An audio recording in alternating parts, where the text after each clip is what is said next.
Bon là ça y est, j'ai fini ma cape, je suis super content de mon dégradé, c'est top. Et du coup maintenant je vais attaquer la peau. Allez, premier coup de pinceau et oh non, j'ai débordé. Oh, comment j'aurais pu éviter ça là? Salut les copains, c'est Guillaume, bienvenue sur la chaîne Apprends la peinture sur figurine.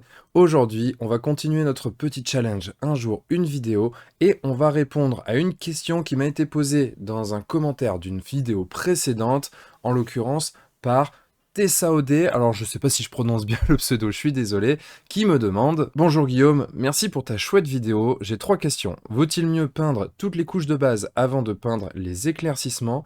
Y a-t-il des astuces pour traiter les lignes de démarcation entre deux zones de différentes couleurs? Et comment savoir quelle sous-couche choisir? Encore merci pour ton précieux travail. Alors aujourd'hui, on va se concentrer sur la première question.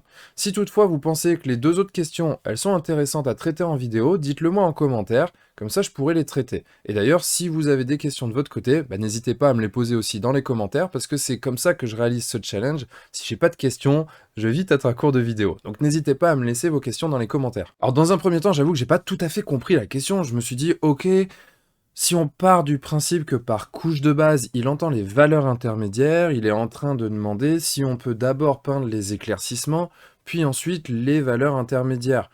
Waouh, pas facile. C'est possible, mais c'est pas facile. Là, pour ce genre de choses, on va plutôt parler de sketching. En fait, je vous conseille d'aller voir le travail de Marc Masclan, qui est vraiment monstrueux, et qui justement s'amuse en fait à poser directement les valeurs au bon endroit et tout. C'est un travail de foufou.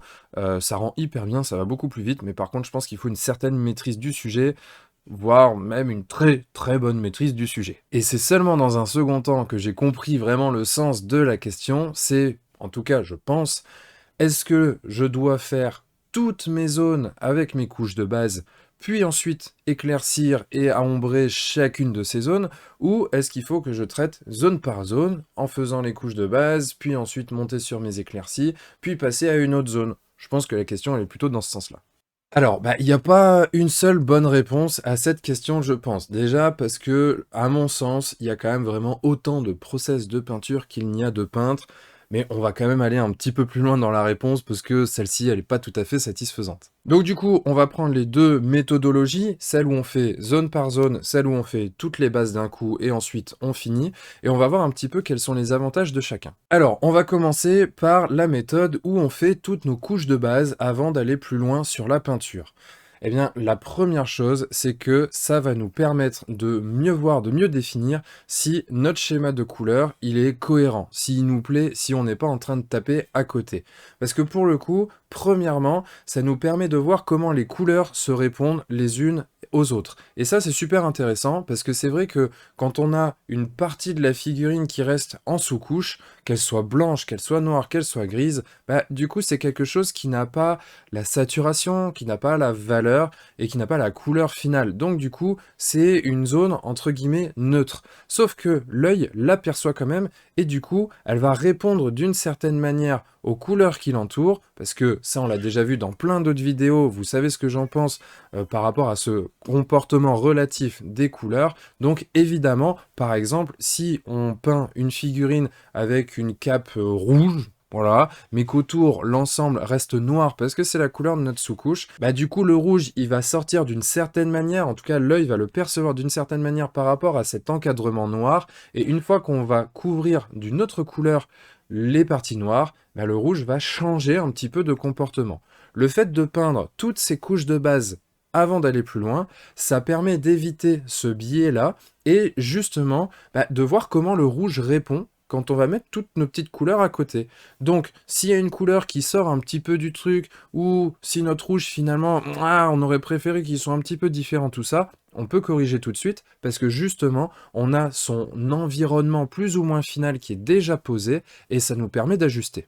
Et donc le deuxième point par rapport à ça, c'est que, bon, c'est très lié au premier, hein, mais c'est que ça va nous permettre de vérifier un peu la justesse, entre guillemets, de nos valeurs. Je m'explique, parce que bien évidemment, on n'a posé que nos couches de base, donc on n'a pas les valeurs finales, on n'a pas encore d'ombre, on n'a pas encore de lumière. Mais ceci étant dit, Si par exemple on a une sous-couche qui est soit blanche, soit noire, pour le coup je vais éviter le gris, mais on va prendre les extrêmes, on a une sous-couche blanche ou une sous-couche noire, bah encore une fois, nos couleurs, les couleurs qu'on va peindre, elles vont peut-être nous paraître trop claires ou trop sombres, parce que justement elles sont en opposition d'une valeur qui est extrême.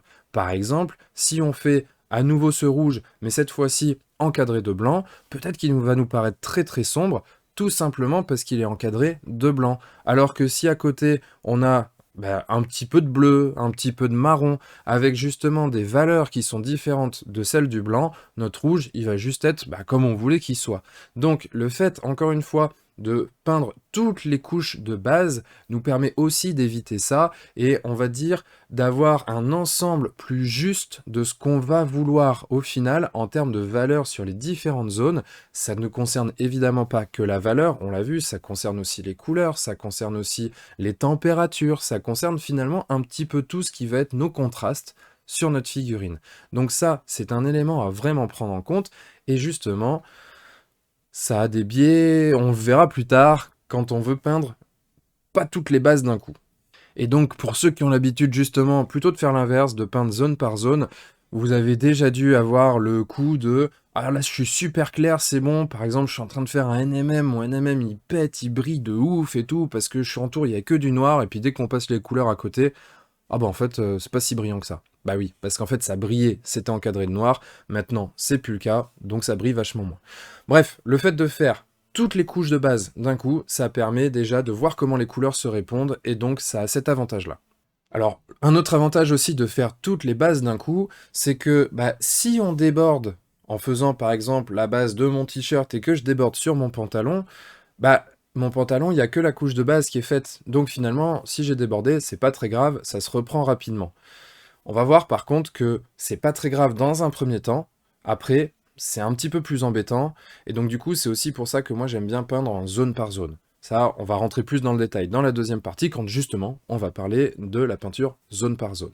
Maintenant, ça a aussi d'autres avantages de peindre toutes les couleurs de base d'un coup, notamment quand on veut adopter des méthodes de peinture rapides. Par exemple, si on veut utiliser des méthodes type quick shade, donc pour ceux qui connaissent pas, le quick shade, c'est une sorte de... c'est un mi-chemin entre un lavis et de la lasure. En gros, l'objectif de ça, c'est on peint toutes nos couches de base, on trempe la figurine dans le produit, on la secoue très très fort, et du coup, ça va ombrer, ça va faire toutes nos ombres sur la figurine.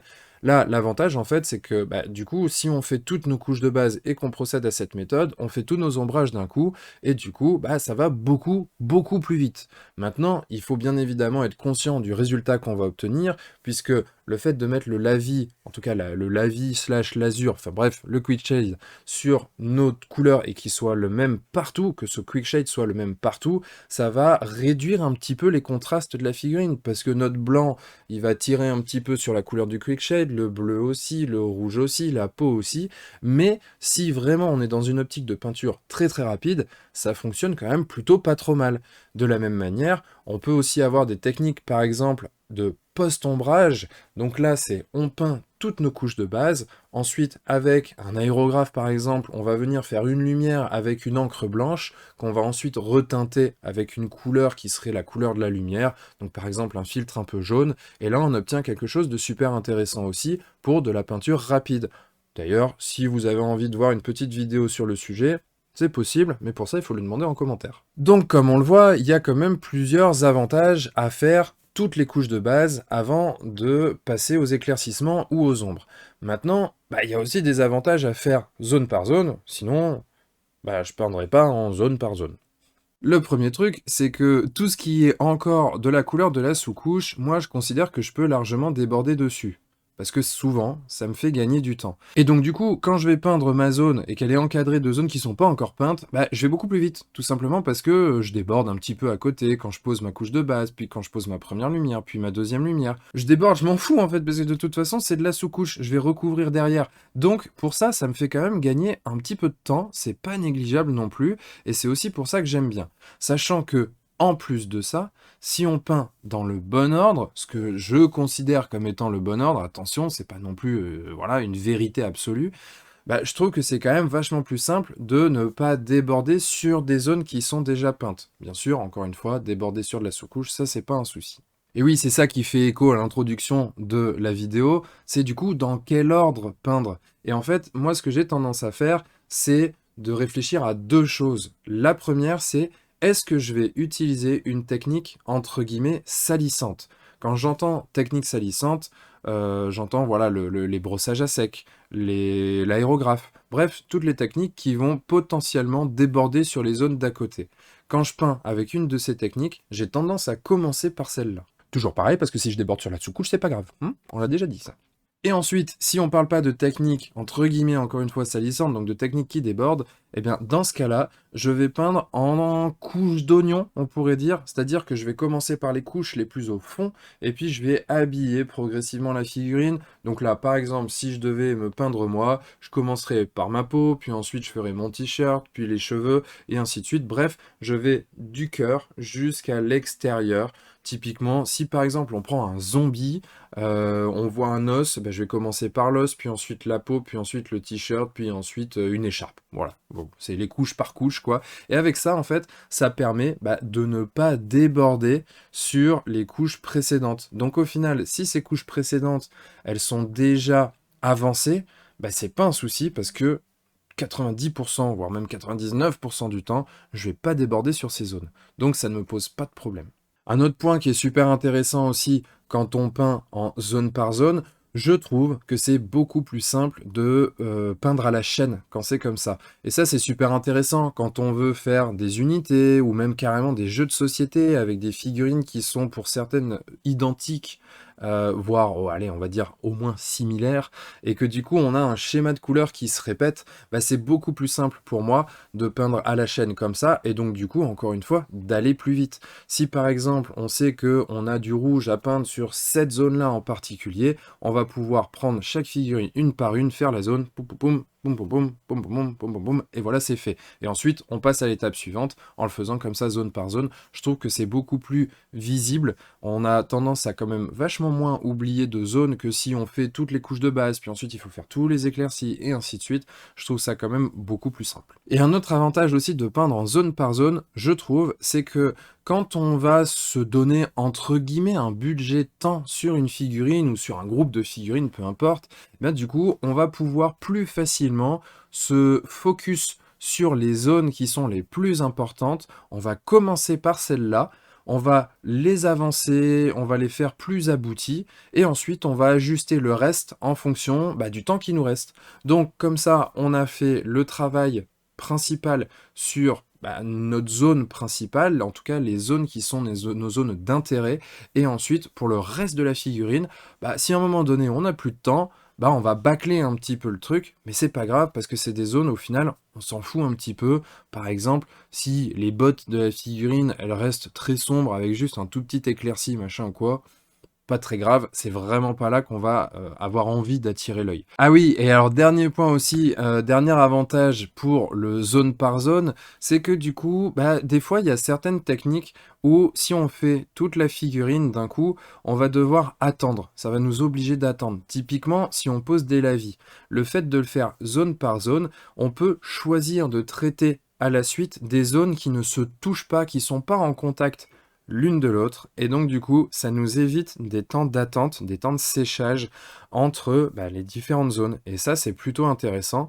Alors tu vas me dire, c'est possible de le faire une fois que tu as fait toutes tes couches de base, bien sûr, mais le truc en fait c'est que si tu fonctionnes comme ça, souvent les étapes elles sont plus courtes, parce que du coup tu vas faire une étape que tu vas répéter sur toutes tes zones, et donc c'est plus court à faire. Et souvent, si tu fais une figurine individuelle, tu vas quand même avoir des moments où tu vas devoir attendre, justement parce que, bah, en fait, tu as fait toute l'étape partout, sauf que si tu le fais sur cette zone-là, bah, ça va toucher les deux zones, potentiellement tes lavis vont se mélanger, ça va faire un truc un peu crado, donc du coup, tu es obligé d'attendre.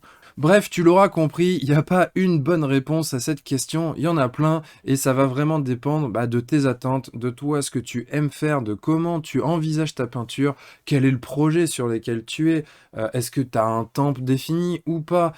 Bref, ça dépend de plein de choses, ça va même dépendre des techniques et du matériel que tu vas utiliser. Ce que j'ai essayé de faire dans cette vidéo, c'est montrer un petit peu les avantages d'une méthode, les avantages de l'autre. Moi, c'est vrai que j'en ai une de prédilection, maintenant ça m'empêche pas de faire un peu les deux.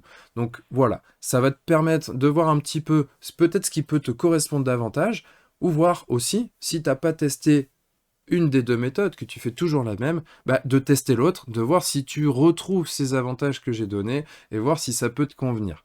En tout cas les copains, j'espère que cette vidéo, elle vous aura plu, j'espère que ça vous permet d'y voir un peu plus clair sur l'ordre dans lequel peindre ces figurines, quels sont les avantages des deux méthodes, bref. Si la vidéo t'a plu, n'hésite pas à la liker, à t'abonner à la chaîne aussi, à la partager bien sûr, hein, partager une vidéo ça fait toujours plaisir, et aussi à te rendre sur le blog apprendre la peinture sur figurine.com.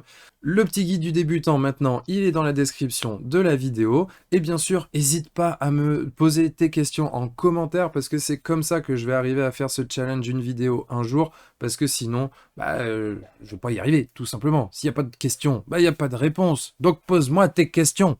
Allez, il me reste plus qu'à vous souhaiter une très bonne soirée à tous. On se retrouve demain sur la chaîne avec une nouvelle vidéo, et d'ici là, n'oublie pas de mettre des couleurs dans ta vie. Ciao!